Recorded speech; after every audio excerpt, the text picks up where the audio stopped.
પેરિસમાં ઓલિમ્પિક 2024 શરૂ થઈ રહ્યો છે। આપણા સ્ટાર ખેલાડીઓ નીરજ ચોપડા, પીવી સિંધુ, શરદ કમલ, શ્રી જયેશ પિયાર, રોહન બોપન્ના, મીરાબાઈ ચાનુ સહિત ભારતના 117 ખેલાડીઓ આ રમોત્સવની વિવિધ 16 સ્પર્ધાઓમાં ભાગ લેવાના છે। વિશ્વ નેતા અને આપણા યશસ્વી વડાપ્રધાન શ્રી નરેન્દ્રભાઈ મોદીએ ઓલિમ્પિકમાં ભાગ લેવા જઈ રહેલા ખેલાડીઓ સાથે રૂબરૂ સંવાદ કરીને તેમની સફળતાની શુભેચ્છાઓ આપી છે।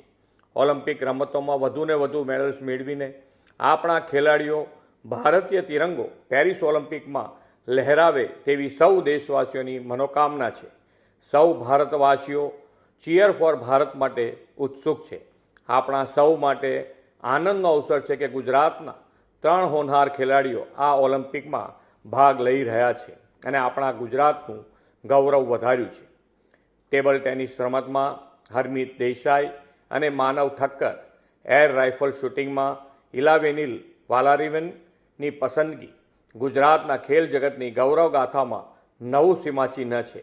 આદરણીય શ્રી નરેન્દ્રભાઈ મોદીએ ગુજરાતમાં ખેલ મહાકુંભ દ્વારા સ્પોર્ટ્સ કલ્ચર ડેવલપ કરીને અનેક પ્રતિભાવંત ખેલાડીઓને નિખાર આપ્યો છે। ગુજરાતના આ યુવા ખેલાડીઓ પોતાની રમતમાં ઓલિમ્પિક 2024 ગેમ્સમાં કૌવત ઝળકાવશે જ એવો મને વિશ્વાસ છે। આ ત્રણેય ખેલ પ્રતિભાઓ સહિત ઓલિમ્પિક રમતમાં ભાગ લઈ રહેલા બધા જ 117 ભારતીય ખેલાડીઓને જ્વલંત સફળતા મળે તેવી સમગ્ર ગુજરાત વતી હૃદયપૂર્વકની શુભેચ્છાઓ પાઠવું છું। ભારત માતા કી જય, વંદે માતરમ, જય જય ગરવી ગુજરાત।